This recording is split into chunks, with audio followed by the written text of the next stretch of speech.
don't know if you caught the last GodCast. It was about Moses. I'll just give you a brief overview in case you missed it. Moses was a prince in Egypt who was a witness to somebody treating somebody else poorly, badly. And he intervened and was an advocate, and because of that, he had to flee the country, Egypt, where he was living, and he left and became a shepherd, a keeper of sheep. And in the course of that, God asked Moses to go back to Egypt because it wasn't just one person that was being treated badly, but a whole group of people, and God wanted Moses to lead them out of Egypt and into a new country where they would be safe and productive and have better lives. We hear stories like that even now. You may have seen on the news where migrants try to get away from war, or if there's hunger in a country, or maybe even crime, and those people try to go to a different country where it's safe. That's pretty much what God had hoped Moses would do for the people who were called Israelites, to lead them out of Egypt. So that's kind of what we talked about last week, and how Moses didn't want to do it, and God really had to do some convincing, which happens to all of us, right? When we don't feel like doing something helpful or a good decision, and we need a little convincing that maybe we're the person to be able to do that. Well, that was true of Moses. So today's story is what happened next. Moses goes back to Egypt, and he convinces the leader of that country, who was called Pharaoh. That wasn't his name, that was his title. We have that in our country. It'd be called a president, or in another country like a prime minister. Maybe you've heard about that school. Eventually, through a series of events, Moses convinced Pharaoh that he should let the people go, and the reports are it was about a 250,000 people, 250,000, which is a lot of people, and they were to leave Egypt with all their belongings. It wouldn't have been a lot of personal belongings because they were very poor there in Egypt, which is one good reason to go to a new place. But they had all their animals, and they had old people who needed help, and children who weren't yet able to walk. And so it was kind of a chaotic group of people that left Egypt with Moses in charge of them. Well, they'd gotten a little bit away from Egypt when they could hear that coming up behind them was the Pharaoh and his soldiers. The Pharaoh had changed his mind, and the reason for that is because the Israelites, the people, were hard workers, and he didn't have to pay them. So he wanted to bring them back to Egypt to do the work, build their houses and their temples, and be their maids, and all those kinds of things that wore them out and for which they didn't get paid. So those soldiers of Pharaoh were behind the people. Now keep in mind, there's 250,000 people, and they're scared and they're afraid, and the army of Pharaoh was very brave, and they had great weapons. The people, the Israelites, had no weapons, and they were taking care of people who were vulnerable, children and elderly, and goats and sheep and all that. And in the front of the people was a sea called the Red Sea. So they were kind of stuck right in the middle. Has that ever happened to you? You know, where you're on your way, or you're thinking something, and that way doesn't work, and that way doesn't work, and you can imagine that the people began to panic. And 250,000 people panicking would have been a tragedy. It would be horrible. And Moses, as God guided him, went up to the Red Sea, and he struck his stick into the ground, his walking stick, and that water, it parted. It's so amazing. The water goes up like this, and the people can walk through on dry land to the other side, and then the water comes back. Well, now Moses is stuck in a wilderness, really, with that many people who have been scared and terrified for a long time, many generations, and they're not very good at knowing how to form themselves into a group of people with good purpose. Have you ever been in a classroom where the teacher might step out for just a second and people start behaving goofy? Or sometimes when I was growing up, it would happen in the cafeteria where people might start throwing food, or people would start being mean to one another, and then it would get scary for people like me who were not participating in that. I can't even imagine what it would be like for all those people following Moses, trying to figure out how to form themselves into really a nation with a sense of direction and a sense of purpose. And as it turned out, they wandered there in the wilderness for 40 years, which seems like a very long time. Of course it is, but let me tell you a kind of a secret thing about Scripture. I don't know if you remember the Noah story where he's in the ark and it rains 40 days and 40 nights, and then now these people following Moses and God, the Israelites, are wandering around for 40 years.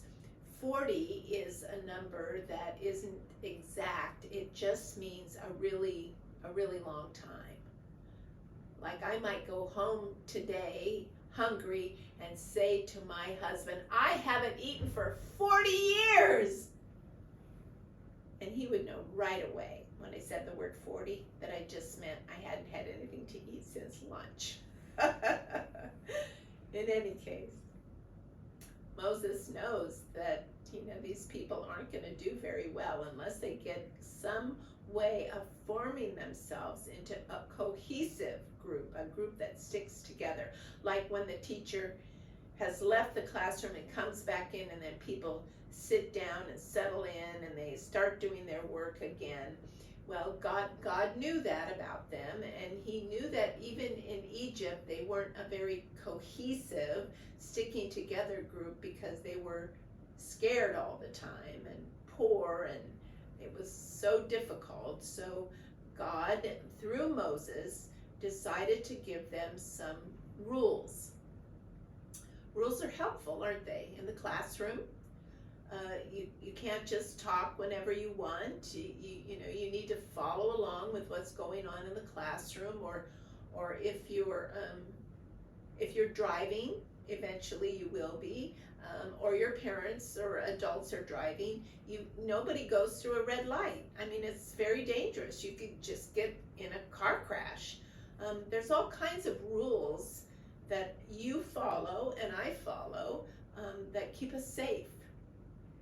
And so God knew that was necessary for this 250,000 people with all their animals and all the noise and craziness of that kind of group. They needed some rules, which are called commandments. And in the Old Testament, in this part of the Bible, there were 10. And they were things like don't steal, don't lie, don't covet. Covet's kind of a curious word. It's like envy. Don't envy other people's stuff. And so that was 7 of the rules of getting along. There were 2 rules about how they could get along with God, to make God the most important thing in their lives, and to love God and respect God. And then there was one more rule, a favorite of mine now, which is rest. You need to rest at least one day a week. They call that Sabbath, to rest. You might try that with your parents, is sometime over the weekend that you could say, we'll have a little bit of Sabbath time, which means everybody in the family is just kind of quiet and resting, maybe reading a book or just sitting quietly. It's very nice. God knows we need that. That was why it was one of the rules. Later on in the New Testament, Jesus kind of shrunk 10 commandments down to 2. And I think you'll recognize them. Jesus said you can love God and love your neighbor as yourself. Those are the 2. The 10 really help us understand the various ways that we can love God and love our neighbor, but really 2 commandments should do that. Help us to get along, help us to feel safe, help us to feel productive, like we have a purpose. God knows that you and I need a purpose for our lives. Right now, most of you are in school, either online or in the classroom. That's your purpose right now. You're learning all kinds of stuff about history and our language and maybe other people and math and geography. That's your purpose right now. How about at the dinner table tonight, when you're all sitting around, you go around the table and ask each person what they think their purpose is. Maybe just today, or maybe kind of in general. That'd be interesting. God knows life is really great for us when we have a clear sense of purpose. Now here's the problem. There's always a problem, right? In the Bible, it tells us problems so we can learn about our problems. The people did not follow the 10 Commandments.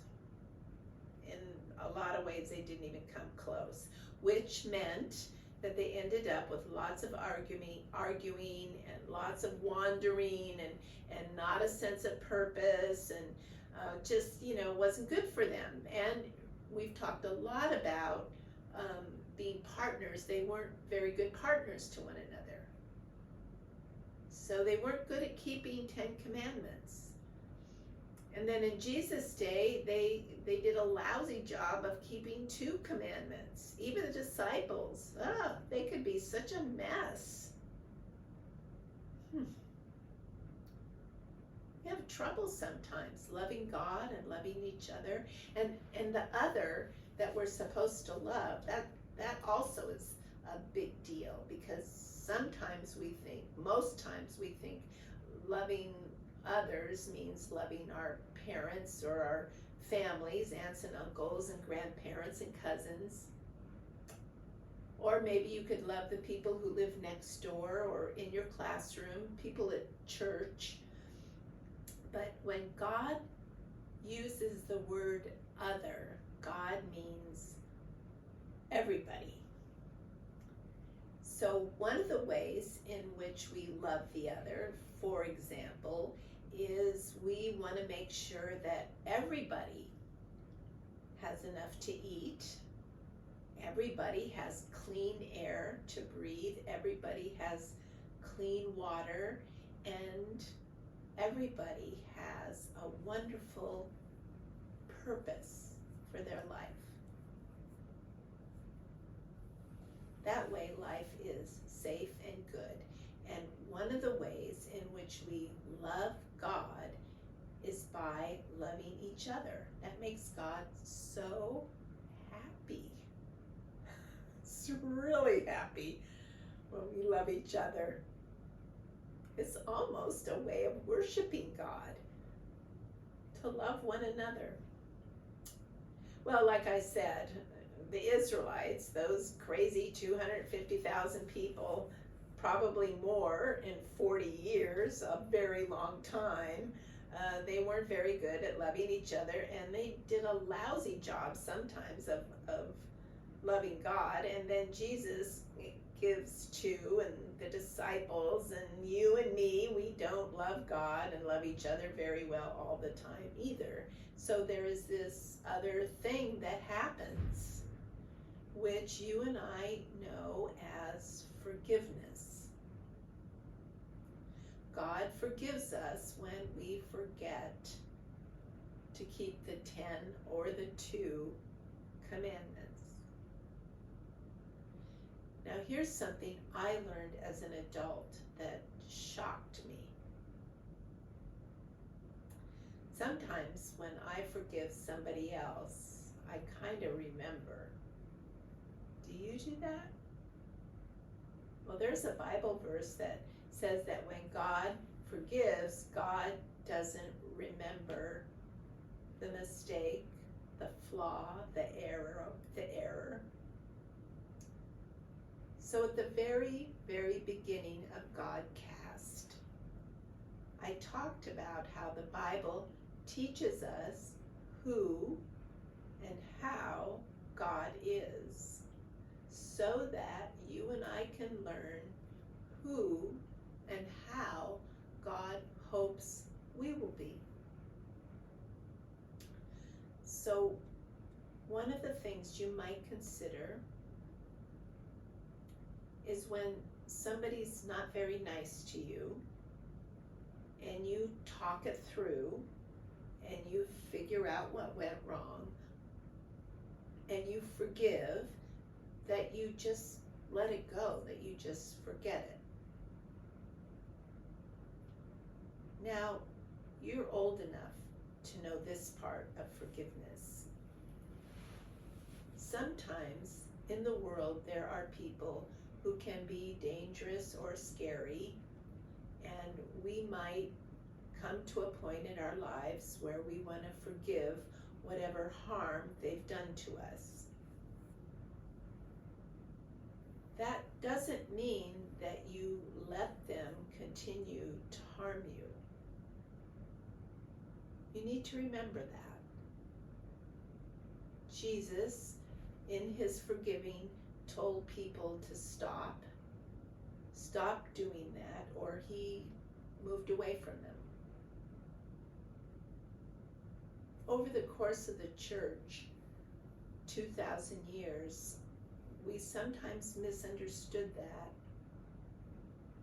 and we thought in some ways that forgiveness meant that we could allow people to do harm to us or to others simply because we forgave them. That is not the case.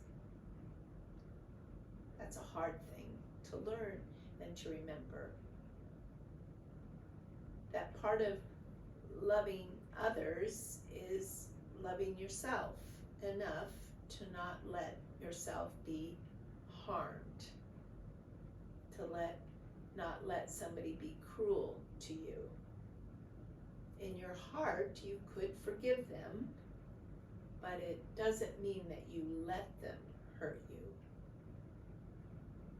I hope you can remember that.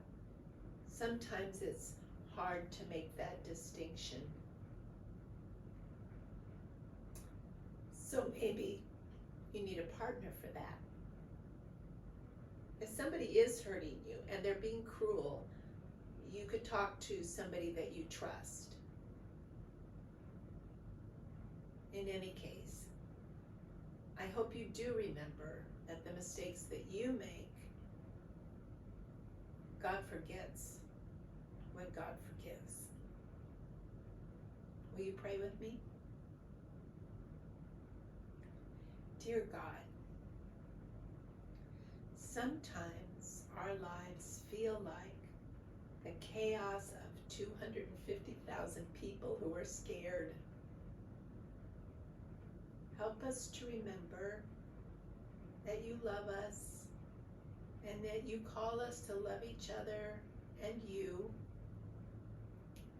and that your desire is that we would all have a safe place to live and to be ourselves and to discover that part of our purpose is loving you with our whole heart.